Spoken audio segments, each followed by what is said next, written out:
and gentlemen, welcome to Parker Comedy Night. Yeah, where are you guys from? Parker? Wisconsin? See, we bring them in from all over the place. Illinois? I mean, you guys thought this was just a local show, didn't you? All right, is anybody here from SNL? Maybe next time. But maybe when the word gets out. I mean, Wisconsin and Illinois, we just got to keep moving east, I guess. I hear the improv crowd in LA is a little more competitive, so I'm sure SNL isn't competitive at all. Well, thank you for being here. My name's Pam. We got a great show for you tonight. We're going to do some improv and some stand-up. Who here has seen improv? You're going to have to clap or something because I can't see it. Wow. Nice. Anybody in here that hasn't seen improv? Ooh, we got to clap in the back. Okay. All right. Well, it's going to be a fun night. So basically, improv, those of you that have seen it, know that everything is pretty much made up. We're really not sure what's going to happen tonight. It's just because we don't like to prepare. You know, if we were prepared people, we would have a little bit for you, but we figure, hey, let's get our ideas from you guys because, you know, you're much funnier than we are. So, given that, let's warm us up a little bit. If I said to you, what goes good with peas, what would you say? Carrots. Carrots. Nice. Carrots. Or corn. I mean, corn is good too, but, you know, carrots, that's a good answer, yeah. Okay, how about birds of a feather? Well, golly. Okay, now what would be the opposite of orange and Comedian. I just want to talk about myself and you guys get to listen to me. Little background. I'm 32 years old. I'm single, I'm broke, and on Friday night I'm telling jokes. So one guy over there is like, oh, measurements. Oh no, that checks out. All right. So my shtick is I'm a travel comedian, and that's a thing now because I'm here for you. But what it means is that I sometimes go places, and then I come back here and I make fun of those places for you. Because it's America and that's what we do. So the place I want to talk about tonight is I studied 2008. Yeah, it was like right at the beginning of 2008. I studied abroad in Athens, Greece for 6 months. And I'm going to talk a little bit. There are a couple stories, but most of the fun of this evening is all in the first 2 weeks. So, Greece, everything you've heard about it, probably true. All the things about taxes and lawyers. I mean, like, it wraps up. Having been there 6 months, it pretty much wraps up their mentality where they were like, we owe you $300 billion? You owe us $300 billion. We're done. I don't know if you guys are all up on that, but basically, Greece spent all of their money because 99% of the jobs are government jobs, and none of them are paid to do anything. Most of them are the army, they don't fight wars. And then the rest of them are other jobs that are completely unimportant. And their work schedule, I kid you not, I had to go to a government office at some point during my trip there. They open at 10, then they close at 2, and then maybe they open again. So yeah, the American work ethic, sure, a lot of us are having stress heart attacks at some age, and we should probably calm that down. But we also work more than 4 hours a day.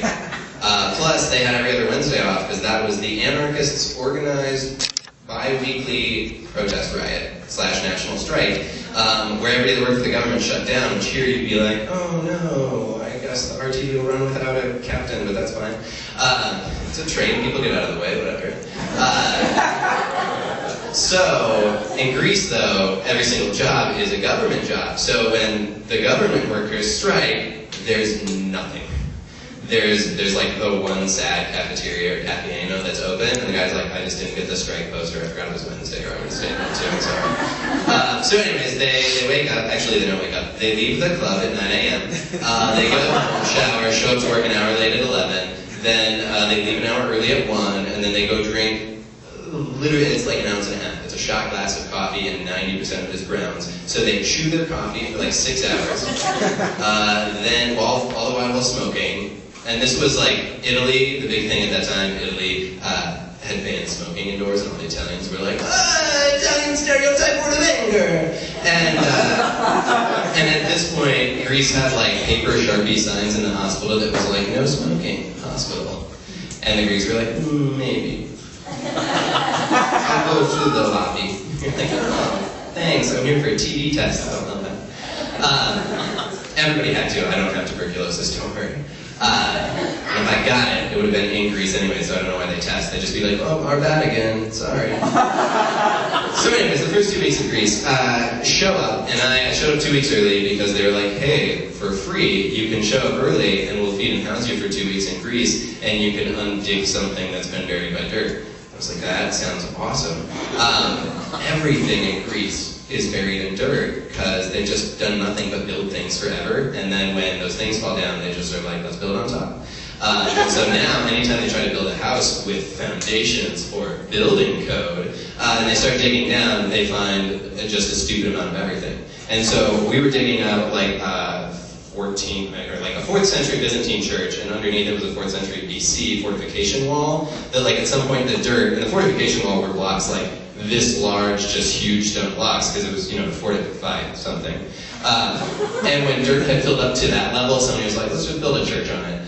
They didn't like dig down and look like, oh, we already have 8 feet of our wall done. They're just like, we'll put smaller stacks on top of that rock. And so we got there and we dug. It was pretty fun. It was like, oh, manual labor, how neat. But we find things. It's pretty fun. And we found a human skeleton, minus the head, because everybody steals those. They're awesome souvenirs, and the rest is kind of like hard to put together as a puzzle. Now you like, think about it. You come home from a country and you have a bag of bones, you're going to lay them out and be like, I don't know, why did I take these? And you're going to take this skull and you're going to put it on your bookshelf, and you're like, I'm just going to be haunted now. Like, at least most of it was resting in peace that I left it. So this guy, pretty clever, he took the skull as a souvenir, kind of standard protocol, and then left the bones for us to find later, and it was all neat because we were like, oh, bones! And then all the actual people with doctors in archaeology were like, don't touch those, we'll do this part. Hey, there's a hill over there, go move it. So anyways, we were digging. It's pretty awesome. We had 2 weeks of digging. We got to see some pretty cool stuff. There was this foundation up the road that had little tiny burial urns inside it, and so these urns were being pulled out, and they're like tiny little Greek amphoras, but it's the first time anybody's seen them in 2,000 years, and our professors brushing them off. And then a car, just for good measure to remind us we were in Greece, a car just decided not to stop for